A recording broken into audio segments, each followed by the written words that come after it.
Magandang araw po sa ating lahat. Sama-sama nating pakinggan ang Ebanghelyo ngayong araw. Naway magbigay ito ng liwanag at pag-asa sa ating buhay. Ang mabuting balita ng Panginoon ayon kay San Mateo.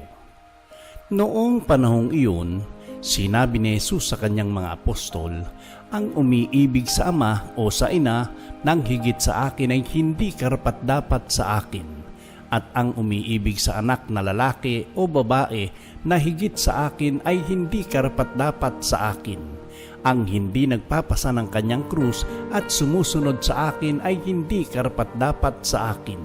Ang nag-iingat ng kanyang buhay ay siyang mawawala nito, at ang nawawala ng kanyang buhay dahil sa akin ay magkakamit nito. Ang tumatanggap sa inyo ay tumatanggap sa akin, at ang tumatanggap sa akin ay tumatanggap sa nagsugo sa akin. Ang tumatanggap sa isang propeta dahil sa siya'y propeta ay tatanggap ng gantimpala ukol sa propeta, at ang tumatanggap sa isang taong matuwid dahil sa siya'y matuwid ay tatanggap ng gantimpalang nauukol sa taong matuwid. At sino mang magbigay ng kahit isang basong tubig na malamig sa isa sa maliliit na ito dahil sa ito'y alagad ko, tinitiyak ko sa inyong tatanggap siya ng gantimpala. Ang mabuting balita ng Panginoon. Mapagpalang araw na linggo po sa ating lahat. Sa Ebanghelyo ngayon, malinaw na sinabi ni Jesus na ang pagmamahal sa Kanya ay dapat higit sa lahat. Higit pa sa pagmamahal natin sa ama, ina, anak, o maging sa ating sariling buhay. Hindi ibig sabihin ito na bawasan natin ang pagmamahal sa ating pamilya, kundi ilagay natin ang Diyos bilang sentro ng ating buhay. Kapag ang Diyos ang una, mas nagiging dalisay at wagas ang ating pagmamahal sa kapwa. Inaanyayahan din tayo ni Jesus na pasanin ang ating krus at sumunod sa Kanya. Ang pagsunod kay Kristo hindi laging madali. May mga pagsubok, sakripisyo at pagkakataong kailangan nating isuko ang ating sariling kagustuhan upang sundin ang kalooban ng Diyos. Ngunit ipinapangako Niya na ang sino mang mag-alay ng kanyang buhay para sa Kanya ay makatatagpo ng tunay na buhay at walang hanggang kagalakan. Ipinapaalala rin ng Panginoon ang kahalagahan ng kabutihan sa kapwa. Kahit ang simpleng pagbibigay ng isang basong malamig na tubig sa nangangailangan ay may gantimpala sa mata ng Diyos.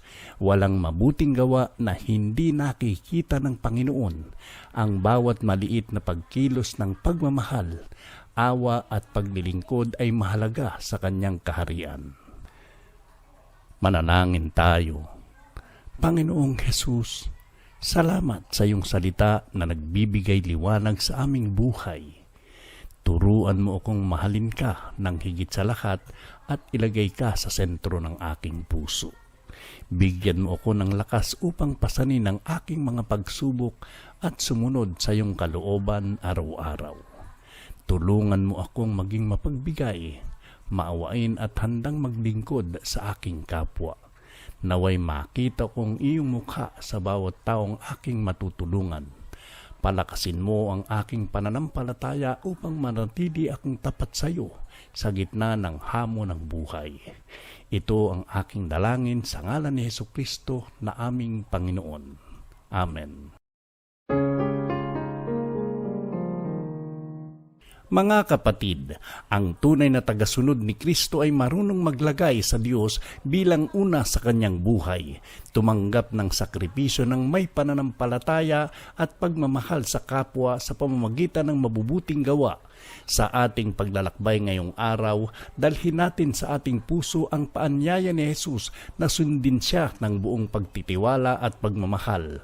Pagpalain kayo ng Panginoon at naway sumainyo ang kanyang kapayapaan ngayon at magpakailanman.